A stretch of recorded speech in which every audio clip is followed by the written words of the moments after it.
హైడ్రా మరింత బలోపేతం కాబోతోంది. జియో నెంబర్ 99 ద్వారా హైడ్రా ఏర్పడింది. హైడ్రా ఇప్పటికే చెరువులను రక్షించడం కోసం, ప్రభుత్వ ఆస్తులను రక్షించడం కోసం కబ్జాలకు పాల్పడిన వారి నిర్మాణాలను కూరగొడుతోంది. కబ్జాదారులపై ఉక్కుపాదం మోపుతామని చెప్తోంది. అదే సమయంలో హైడ్రా చట్టబద్ధతను అందరూ ప్రశ్నిస్తున్నారు. హైడ్రా జియో ద్వారా ఏర్పడింది, జియో నెంబర్ 99 ద్వారా. ఆ జియోను చాలామంది సవాల్ చేస్తూ ఉన్నారు. హైడ్రాకు కూల్చే అధికారం లేదు, నిర్మాణాలను కూల్చే అధికారం లేదు అని అంటూ ఉన్నారు. సో ఇలాంటి వాదనలు వినిపిస్తూ ఉన్న సమయంలో కోర్టులో కూడా, న్యాయస్థానాల్లో కూడా పిటిషన్స్ దాఖలవుతున్నాయి. ఈ సమయంలో హైడ్రాను మరింత బలోపేతం చేయాలి అని రేవంత్ సర్కార్ అనుకుంటోంది. హైడ్రాకు మరిన్ని అధికారాలు ఇవ్వాలని అనుకుంటోంది. హైడ్రా కమిషనర్ రంగనాథ్ చేతిలో మరిన్ని విస్తృత అధికారాలు పెట్టాలనుకుంటోంది. హైడ్రా పంజా వైశాల్యాన్ని మరింత పెంచాలి అని రేవంత్ సర్కార్ భావిస్తోంది. రంగనాథ్ కూడా ఎక్కడ తగ్గేదే లే అని అంటున్నారు. ఎక్కడెక్కడైతే అక్రమార్కులు ఉంటారో, చెరువులను, ప్రభుత్వ స్థలాలను ఆక్రమించుకొని అక్రమాలకు పాల్పడుతుంటారో, అక్రమ కట్టడాలకు పాల్పడుతుంటారో వాటిపైన ఖచ్చితంగా చర్యలు తీసుకుంటామని చెప్తూ ఉన్నారు. సామాన్యుల విషయంలోనూ కొంత ఆలోచిస్తాము, కానీ అక్రమార్కుల విషయంలో, తెలిసి చేసిన తప్పుల విషయంలో మాత్రం ఎట్టి పరిస్థితులను ఉపేక్షించేది లేదు అని చెప్తున్నారు. ఇప్పటికీ ఆ జీవోని, హైడ్రా ఏర్పాటును ప్రశ్నిస్తూ ఉన్న నేపథ్యంలో హైడ్రా బలోపేతంపై రేవంత్ సర్కార్ ఫోకస్ పెడుతోంది. హైడ్రాను మరింత బలోపేతం చేయడం ఎలా అని ఈ నెల 20వ తారీఖున క్యాబినెట్ సమావేశం జరగబోతోంది. ఈ క్యాబినెట్ సమావేశంలో చాలా అంశాలు చర్చకు రాబోతున్నాయి. రైతుల రుణమాఫీకి సంబంధించిన విషయాలతో పాటు చాలా విషయాలు చర్చకు రాబోతున్నాయి. అందులో ప్రధానంగా హైడ్రాని ఇంకెంత బలోపేతం చేయాలి అనే విషయంపై రేవంత్ సర్కార్ ప్రయత్నం చేస్తుంది. ఇంకొక విషయం ఏంటంటే, ప్రత్యేక ట్రిబ్యునల్స్ని ఏర్పాటు చేయబోతోంది. ప్రత్యేక ట్రిబ్యునల్, హైడ్రా కోసం ప్రత్యేక ట్రిబ్యునల్ని. ఇప్పటికే హైడ్రాకు సంబంధించి కొన్ని కేసులు న్యాయస్థానాల్లో ఫైల్ అవుతున్న నేపథ్యంలో హైడ్రాకు చట్టబద్ధత కల్పించిన తర్వాత మరి కొన్ని వ్యాజ్యాలు పెరిగే అవకాశం ఉంటుంది, మరిన్ని కేసులు పెరిగే అవకాశం ఉంటుంది. హైడ్రాకు చట్టబద్ధత కల్పించిన తర్వాత హైడ్రాకు సొంతంగా పోలీస్ స్టేషన్ వస్తుంది. హైడ్రా చాలామందిపై కేసులు నమోదు చేస్తుంది. ఈ నేపథ్యంలో చాలా కేసులు నమోదు అవుతూ ఉంటాయి కాబట్టి సాధారణ కోర్టులపై ఆ భారం పడే అవకాశం ఉంటుంది. సో ఇప్పటికే చాలా కేసులతో న్యాయ వ్యవస్థపై చాలా ఎక్కువ భారం ఉంది. ఇప్పుడు హైడ్రా నమోదు చేసే కేసులు కూడా న్యాయ వ్యవస్థపైన మరింత భారం పడకుండా ఉండటానికి హైడ్రా ఒక ట్రిబ్యునల్ ఏర్పాటు చేయాలని అనుకుంటుంది. హైకోర్టు విశ్రాంతి న్యాయమూర్తితో, హైకోర్టు రిటైర్డ్ జస్టిస్తో ఒక ట్రిబ్యునల్ కూడా ఏర్పాటు చేసే విషయాన్ని పరిశీలించబోతోంది. ఖచ్చితంగా ట్రిబ్యునల్ ఏర్పాటు చేస్తామంటున్నారు. హైడ్రాకు చట్టబద్ధత కల్పించబోతోంది ప్రభుత్వం. హైడ్రాకు ఇప్పటివరకు కేవలం జియో 99 ద్వారా మాత్రమే ఏర్పాటై తన కార్యకలాపాలు సాగిస్తూ ఉంది. ఇప్పుడు చట్టబద్ధత కల్పించిన తర్వాత హైడ్రాకు విస్తృత అధికారాలు వచ్చే అవకాశం ఉంటుంది. హైడ్రాకు చట్టబద్ధత కల్పించే అంశంపై ఈ నెల 20వ తారీఖున రేవంత్ క్యాబినెట్ భేటీ కాబోతుంది. ఈ క్యాబినెట్ భేటీలోనే హైడ్రాకు చట్టబద్ధత కల్పించే అంశంపై చర్చించబోతున్నారు. చట్టబద్ధత కల్పించిన తర్వాత ఏం జరగబోతుంది అనేది కూడా మనం చూడొచ్చు. ఇప్పటికే చాలామంది అనుకుంటూ ఉన్నారు, హైడ్రా ఏర్పాటంతా ఒక హడావుడి, కేవలం ఇది ఒక రాజకీయ కక్షతో జరిగినటువంటి ప్రయత్నం. కొంతమందిని పనిగట్టుకుని వాళ్ళ ఇల్లును కూలుస్తూ ఉంటుంటారు, ఆ తర్వాత మెల్లిగా చెప్పబడిపోతుంది, సద్దుమణిగిపోతుంది అని అంటూ ఉన్నారు. కానీ రేవంత్ సర్కార్ మాత్రం హైడ్రాకు చట్టబద్ధత కల్పించడం ద్వారా హైడ్రా ఏర్పాటులో మేము ఎంత చిత్తశుద్ధితో ఉన్నాము, ఎంత నిబద్ధతతో ఉన్నాము, ఎంత దృఢంగా ఉన్నామని చెప్పే ప్రయత్నం చేస్తుంది. త్వరలోనే అసెంబ్లీ ముందుకు హైడ్రా బిల్లు రాబోతోంది. హైడ్రా చట్ట రూపాన్ని దాల్చిన తర్వాత ఇప్పటివరకు పంజా మాత్రమే ఉంది. ఇప్పుడు కోరలు కూడా వచ్చే అవకాశం ఉంటుంది. హైడ్రాకు విస్తృతమైనటువంటి అధికారాలు వస్తాయి. హైడ్రా నోటీసులు కూడా పంపిస్తుంది. ఇప్పటివరకు హైడ్రాకు నోటీసులు పంపించే పవర్ లేదు. నోటీసులు పంపించే పవర్ లేనప్పుడు కూలగొట్టే శక్తి కూడా హైడ్రాకు లేదు అని చాలామంది అంటూ ఉన్నారు. కానీ అదేం కుదరదు. హైడ్రాకు చట్టబద్ధత కల్పిస్తామని రేవంత్ సర్కార్ చెప్తోంది. రంగనాథ్ కూడా అదే చెప్తున్నారు. హైడ్రా కూల్చివేసే అధికారం ఉంటుంది, నిర్మాణాలను, అక్రమ నిర్మాణాలను ఎట్టి పరిస్థితుల్లోనూ ఉపేక్షించే అవకాశం లేదు అని. నిర్మాణాల కూల్చివేతలపై హైకోర్టులో వరుసగా పిటిషన్లు దాఖలవుతున్నాయి. ఈ నేపథ్యంలో సాధారణ కోర్టులపై, హైకోర్టులపై ఈ ప్రభావం ఎక్కువగా పడకుండా, బర్డెన్ ఎక్కువగా పడకుండా ట్రిబ్యునల్స్ని ఏర్పాటు చేయాలి అని అనుకుంటూ ఉంది హైడ్రా. రేవంత్ రెడ్డి సర్కార్ కూడా అదే అనుకుంటూ ఉన్నారు. సో చట్ట రూపాన్ని దాల్చిన తర్వాత చట్టబద్ధత హైడ్రా కల్పించినట్లయితే చాలా విషయాల్లో ఇంకా హైడ్రా దూకుడుగా వెళ్ళే అవకాశం ఉంటుంది. అయితే హైడ్రాకి చట్టబద్ధత కల్పించిన తర్వాత ఎటువంటి అధికారాలు హైడ్రాకి ఇవ్వాలి అని కొన్ని డిపార్ట్మెంట్లో ఉన్న అధికారాలన్నిటినీ సమ్మేళించి ఆ అధికారాలన్నింటినీ ఇప్పుడు హైడ్రా చేతిలో పెట్టాలని అనుకుంటూ ఉన్నారు. రెవెన్యూ, నీటిపారుదల, మున్సిపల్ తదితర శాఖలకు చెందిన అధికారాలన్నీ హైడ్రా కిందకు తీసుకుని రావాలనుకుంటూ ఉన్నారు.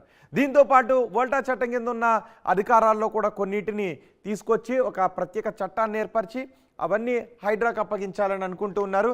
సంబంధిత అధికారులను హైడ్రాకి ఎవరెవరు అధికారులను అప్పగించాలి, ఏ స్థాయి కేడర్ అంత ఏ విధంగా ఉండాలి, అందులో ఈ విషయాలన్నీ కూడా చట్టబద్ధత కల్పించిన తర్వాత పూర్తి స్వరూపం వచ్చేటటువంటి అవకాశం ఉంటుంది. రెవెన్యూ, నీటిపారుదల, మున్సిపల్ తదితర శాఖలకు చెందిన అధికారులను హైడ్రాకు అప్పగించాలని అనుకుంటూ ఉన్నారు. ఆ శాఖలకు ఉన్నటువంటి అధికారాలను కూడా హైడ్రా చట్టరూపం దాల్చిన తర్వాత అప్పగిస్తారు. వాల్టా చట్టం నుంచి కొన్ని అధికారాలను సైతం హైడ్రాకు అప్పగించే అవకాశం కూడా ఉంది. అంతేకాదు ట్రిబ్యునల్ ఏర్పరిచిన తర్వాత హైకోర్టు రిటైర్డ్ జడ్జితో ఈ ట్రిబ్యునల్ని ఏర్పాటు చేస్తామని చెప్తున్నారు. ఇప్పటికే రెరా, దేవాదాయ శాఖకు ప్రత్యేక ట్రిబ్యునల్స్ ఉన్నాయి.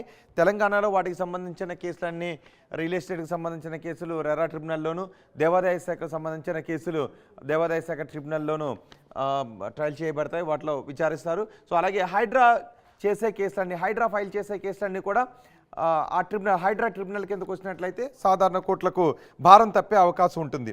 అయితే విధి విధానాల రూపకల్పనకు కసరత్తు చేస్తున్నారు. హైడ్రా చట్ట రూపాన్ని దాల్చిన తర్వాత విధి విధానాలు ఏ విధంగా ఉండాలి, ఇంకా ఎటువంటి విస్తృత అధికారాలు కట్టబెట్టాలనే విషయం గురించి, విధి విధానాల రూపకల్పనకు సంబంధించి, సభ్యులకు సంబంధించి వివిధ రంగాలకు చెందిన 3 సభ్యులు ఉంటారు. అవసరమైతే మరో 2ని అదనంగా యాడ్ చేసే అవకాశం కూడా ఉంటుంది. అంటే 5 వరకు ఇందులో సభ్యులు ఉండే అవకాశం ఉంటుందని చెప్తున్నారు. ఆర్డినెన్స్లో ట్రిబ్యునల్ అంశాన్ని సర్కారు తీసుకురాబోతోంది. ఆర్డినెన్స్లో ట్రిబ్యునల్ అంశాన్ని తీసుకొచ్చే విషయం గురించి సర్కారు ప్రశ్నిస్తోంది. మరోవైపు చెరువులను ఆక్రమించకుండా ఇప్పటికే చెరువులను ఆక్రమించి నిర్మించిన కట్టడాలను కూల్చుకుంటూ హైడ్రా ముందుకు వెళ్తోంది.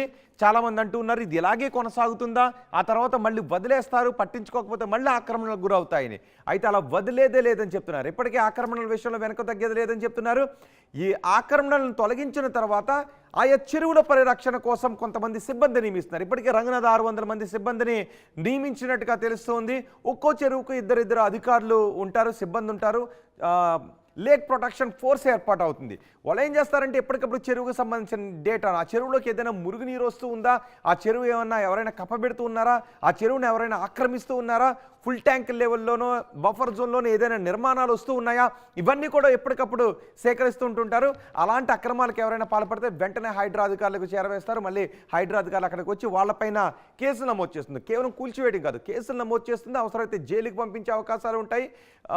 పెనల్ యాక్షన్స్ వాళ్ళపైన తీసుకోబడుతుంది, వాళ్ళు ప్రాసిక్యూట్ చేయబడతారు. సో వాళ్ళని జైలుకి పంపించే అవకాశాలు ఉంటుంది, ఫైన్లు వేసేటటువంటి అవకాశం కూడా ఉంటుంది. సో లేక్ ప్రొటెక్షన్కి 600 మంది సిబ్బందిని ఇప్పటికే నియమించినట్టుగా తెలుస్తోంది. ప్రతి చెరువుకి తటాకానికి కూడా 2 అధికారులు ఉండేటువంటి అవకాశం ఉంటుంది. ఎవరు కూడా ఆ చెరువులను కప్పెట్టడానికి చూస్తున్నాం. ఇప్పటికే చెరువులను మట్టి తీసుకొచ్చి కప్పెట్టి మెల్లమెల్లగా అక్కడ నిర్మాణాలు చేపట్టి ఇలా ఆక్రమణలకు పాల్పడ్డారు. ఎన్నో చెరువులు కనుమరుగైపోయాయి. ఇప్పుడు హైదరాబాద్లో ఎన్నో వందల చెరువులు నామరూపాలు లేకుండా మారిపోయాయి. కొన్ని చెరువులు అసలు ఆనవాళ్లే లేవు. ఇక్కడ చెరువు ఉండేది అని వాళ్ళ చిన్నప్పుడు ఇక్కడ ఒక చెరువు ఉండేది అని చెప్పుకునేటువంటి పరిస్థితి కనిపించింది. ఇప్పుడు చాలా మటుకు వాటన్నిటిని కూడా వెనక తీసుకొస్తాం, హైదరాబాద్ను సుందరంగా తీర్చిదిద్దాం. ఇప్పుడు ఎవరైనా తిట్టుకోవచ్చు కాక ఏమన్నా అనుకోవచ్చు, కానీ భవిష్యత్తులో మాత్రం వాటి ఫ్రూట్స్ని భవిష్యత్ తరాలన్నీ కూడా పొందుతారు అని చెప్తూ ఉన్నారు. భవిష్యత్తులో ఒక మంచి హైదరాబాద్ ఏర్పడుతుంది, చెరువులన్నీ కూడా సంరక్షించబడతాయని చెప్తున్నారు. ఇప్పటికే హైదరాబాదు విశ్వనగరంగా మారినప్పటికీ చిన్న వర్షం వచ్చినా హైదరాబాద్ తట్టుకునే పరిస్థితి ఉండటం లేదు. దీనికి కారణం చెరువులు ఆక్రమణలకు గురి కావటం. భవిష్యత్తులో ఒక మంచి హైదరాబాద్ను తీర్చిదిద్దడం ద్వారా, ఈ చెరువులన్నింటినీ ప్రొటెక్ట్ చేయడం ద్వారా ఎలాంటి వర్షం వచ్చినప్పటికీ కూడా హైదరాబాద్లో జీవన శైలికి ఎటువంటి ఇబ్బంది కలగకుండా, జీవన ప్రమాణాలకు ఎటువంటి ఇబ్బంది కలగకుండా, ప్రజలకు ఎటువంటి ఇబ్బంది లేని హైదరాబాద్ను తీసుకొస్తామని చెప్తున్నారు. ఎవరు కూడా చెరువులు ఆక్రమించడానికి ప్రయత్నం చేస్తే భవిష్యత్తులో వాళ్ళు కేసులను ఎదుర్కోవాల్సినటువంటి అవసరం ఉంటుందని చెప్తున్నారు.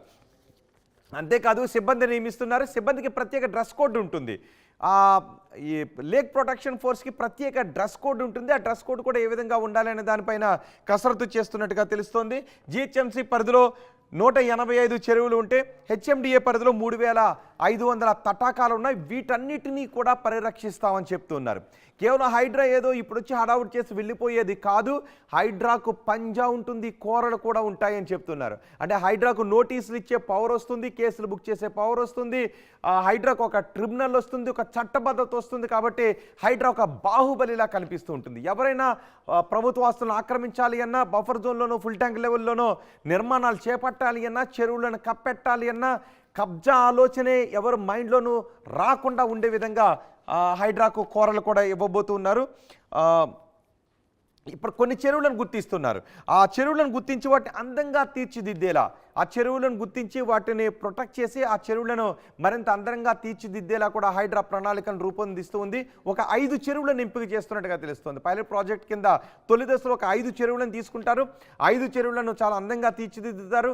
అందులోకి మురుగునీరు వచ్చేటటువంటి అవకాశం ఉండదు. మూసీ ప్రక్షాళన ద్వారా చెరువుల ప్రక్షాళన జరిగిన తర్వాత మూసీ ప్రక్షాళన జరుగుతుంది. చెరువులన్నీ కూడా అందంగా మంచి నీటితో కలకల్లాడే చెరువులను తీసుకొస్తామని చెప్తున్నారు. ఒకవేళ వర్షపు నీరు భారీ వర్షాలు పడినా ఆ వర్షపు నీరు అంతా చెరువుల్లోకి వెళ్ళి అది మనుషులకు ఇబ్బంది కలగకుండా ఉండే విధంగా తీర్చిదిద్దుతామని చెప్తున్నారు. సో మనకు అర్థమవుతున్నది ఏంటంటే త్వరలో హైడ్రా చట్టబద్ధతను సంతరించుకోబోతుంది. హైడ్రాకు చట్టబద్ధత కల్పించబోతున్నారు. రేపు 20వ తారీఖున క్యాబినెట్ భేటీలో చట్టబద్ధత కల్పించే అంశాన్ని పరిశీలిస్తారు.